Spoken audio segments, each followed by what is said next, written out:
I know that I've been starving you by not releasing any serious content on this channel for some time, but I figured I'd tidy you over while I make my inevitable year-end list with this little video right here, diving into this album called In the Sign of End Times by Flowering Shrubs. For those who are unaware, Flowering Shrubs is this experimental folk project, I guess, done by this individual from Tennessee who goes by the stage name Nostalgia, who also owns the label Lucid Haze Productions, a label that, from what I gathered, seems to specialize in DIY music of really any nature, be it rock, metal, or electronic music. Now, Nostalgia has released numerous projects under the Flowering Shrubs name, but in early January of 2024, he released this album right here. And from what I've gathered, it garnered some attention on Rate Your Music. However, it didn't seem to bear a very large fan base, as on Rate Your Music, if you look up this project, it has an average of like 2.29 out of 5 across 34 ratings. So, yeah, not a lot of people have heard this project, and those who have, a lot of them don't have many nice things to say about it. Speaking personally as to how I decided to listen to this album, obviously it's no longer 2024 and we're now nearing the end of 2025, so you might be wondering, why did I even check this out now?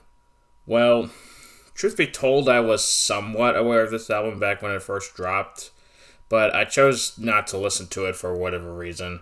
However, fast forward to late November of this year, and I decided to check out this other project that was released under this label called Vomit Kid, based off of a recommendation, I believe.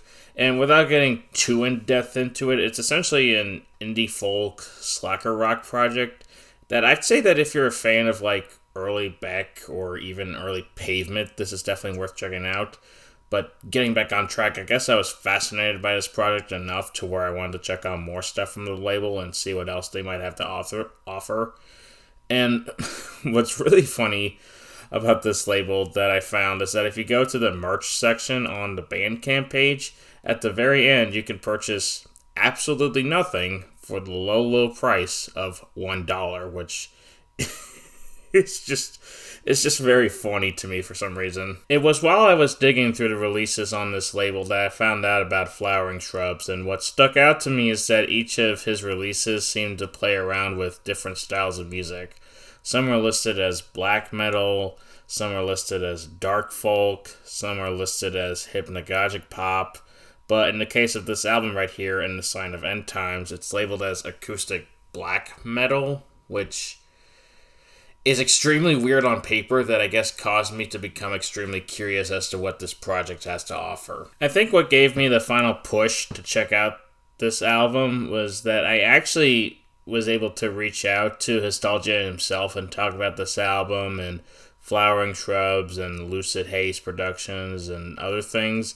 And I guess I just felt the desire to make this video right here, as this is a very strange album that I think deserves some form of discussion about it. For starters, what exactly is acoustic black metal? Is that even a thing that can exist?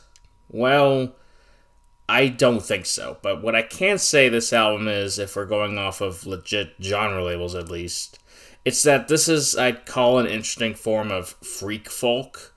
Now, freak folk, as you know, is a style of folk music that is kind of like an offshoot of psychedelic folk. But one of its key attributes is that it has this very peculiar singing style. In the case of Flowering Shrubs on In the Sign of End Times, he's singing in these wretched shrieks that you'd be accustomed to hearing in black metal, but instrumentally, all he's playing is just a guitar, and it sounds kind of acoustic, or at the very least, there aren't any, like, tremolo-picked guitars or huge waves of distortion present. But that's not to say that this album is not distorted at all. Quite the opposite, in fact, as one thing that I haven't mentioned when talking about this album so far is that there's a heavy amount of tape manipulation present. Whether it be to an extreme degree, like the entire guitar track is being played in reverse, or the guitars have this warbled sound to them, which I guess plays into the whole psychedelic folk attribute. There's a lot of it, and I think these tape manipulations do create this trippy atmosphere of sorts. Now, what's really crazy about this album to me is that literally everything about it is improvised. The guitar work, the vocals, hell, even the lyrics themselves are just spouted out at random. Granted, I'm no black metal aficionado, and I have trouble understanding what a lot of black metal singers are singing exactly, so maybe this all has something to do with what I'm about to say, but I'm low-key a bit surprised that this was all improvised because, while there is a sporadic nature to the whole project, it also feels kind of composed at points. Another thing that's worth mentioning is that this is apparently a concept album, or rather there's a common theme within the lyrics, whatever they are exactly, as even Nostalgia doesn't know what he was singing on this album anymore. But this album has a lot of themes of misanthropy and hatred towards Christianity, as Nostalgia was actually a religious person around the time he made this album, and really what he was trying to do with it was vent out his frustrations at the religion and the world itself. But okay, I've described what this album sounds like and what its themes and concept are, but is it good? Honestly, at least in my opinion, I'd say it is. Granted, I'm not really sure if that is because I'm just fascinated by this whole project, and that fascination kind of translates into positive feelings towards it. I know that a lot of projects I have a fascination with that I know most people wouldn't really call good, at least by normal conventions, but I still call them good because of that fascination. In that sense, this project reminds me a bit of Deprivation's Dreams of Death, an album that I've talked about on this channel before, which is also highly experimental and out there in terms of sonics and song structure. However, the biggest difference between the two is that, well, Deprivation actually puts some thought into how these songs would play out, whereas Flowering Shrubs just did it all sporadically. Now, in The Sign of End Times, originally released on January 10th, 2024, like I said earlier, and to say that Nostalgia was unprepared for the massive response to it would be pretty apt, as a lot of people found this album to be quite pretentious and, well, not all that good. And according to Nostalgia, he was rather upset by this negative reaction, as he was just trying to get his feelings across in the form of music. He also stated that he really only makes music for himself, and given that attitude, yeah, it's pretty easy to understand why he was not ready to take the brunt of all these harsh criticisms. Thankfully, Nostalgia hasn't stopped making music, as he's released numerous albums and projects over the course of the next year and a half up to present day, and he overall seems to be in a better mindset mentally speaking. To conclude this video, I just wanted to say that listening to this album really gave me a new perspective on music as a whole.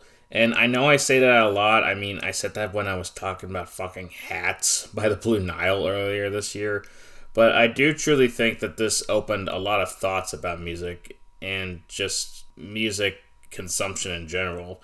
Because even though we have set rules and approaches when it comes to music making, sometimes a huge curveball can come crashing into that foundation, and it can really alter the way we perceive music in general.